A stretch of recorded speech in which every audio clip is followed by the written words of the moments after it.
AI is rapidly reshaping the workplace. More companies are turning to it as a substitute for hiring or retraining workers, and that's raising urgent questions about the future of the job market.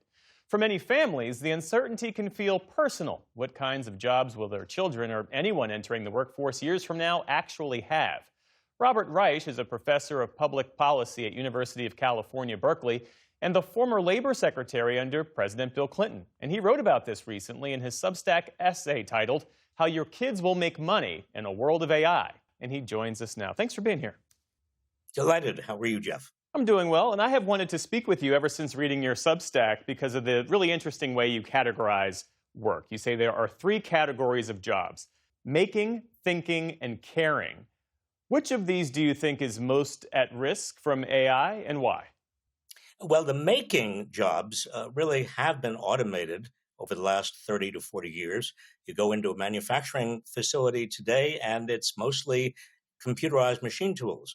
The thinking jobs are the ones that are most at risk from artificial intelligence, because artificial intelligence really will be automating many thinking jobs. And I'm talking about everything from doctors to lawyers, accountants, people who are and call themselves professionals who have got a lot of degrees, but whose particular thinking processes can be replicated and is being replicated by AI.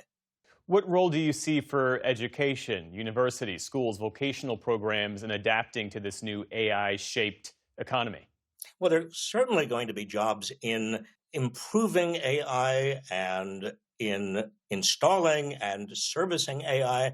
There are going to be a lot of jobs, inevitably important jobs in critical thinking and assessment, but many professional jobs, the kind of jobs that people have spent a lot of money to get professional degrees for, may not be delivering. Even today, a lot of computer engineering jobs have been essentially automated away by AI. So the job market is going to change.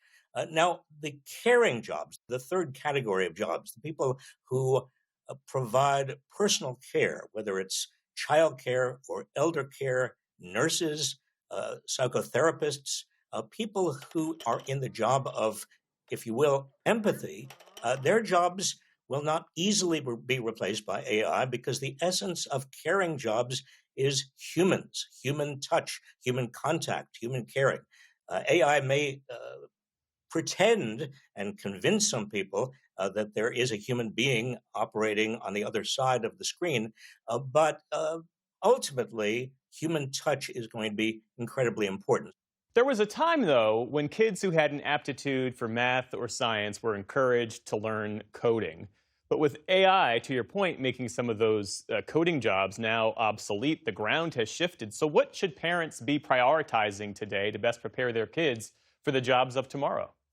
Well, I think the most important thing is versatility. That is, young people need to be able to learn rapidly, to move from job to job, to not assume that the old career paths are really there any longer. AI is going to jumble everything, and the trajectory of AI is almost impossible to foresee. So versatility, adaptability is going to be very, very important. What about the here and now? I'm hearing stories of recent college graduates who are talented, smart, and qualified, and yet they can't find work. To what degree is AI displacement responsible for that? And what options do they realistically have in navigating it? Well, AI is undoubtedly replacing some jobs right now in computer engineering and in computer sciences. Uh, I would not recommend that somebody immediately leap into another graduate degree or a professional degree, becoming a doctor or a lawyer or an accountant or anything else. I think the most important thing is for people to really understand from the inside what it is that customers, clients, people actually need, and be able to empathize with individuals. Again, the essence of caring jobs is empathy. And I don't believe that we're ever going to get to a point, at least in our lifetimes, where AI can replicate caring and empathy. Is there a policy prescription for this that would help alleviate some of the job market challenges on the horizon? Inevitably, I think that universal basic income is going to become more popular because the caring jobs of the future that are going to dominate the future, given AI's uh, tendency to automate so many professional jobs, those caring jobs are not going to be paying all that much. They don't pay that much today. And so the notion of a universal basic income that is gaining ground in many countries and has shown some promise in the United States may actually be a major policy in the future.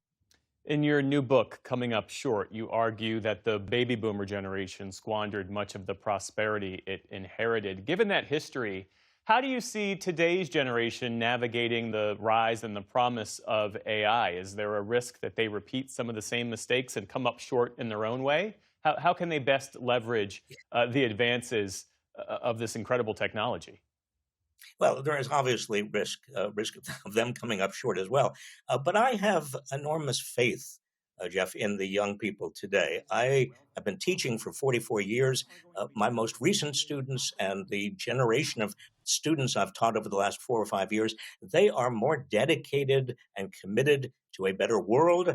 They are more willing to make the sacrifices that are necessary to achieve that better world and are more critically thoughtful. They are not cynical, but they are at least realistic about the future than any generation I've dealt with before. Robert Reich, always a pleasure to speak with you. Thank you for your time. Thank you, Jeff.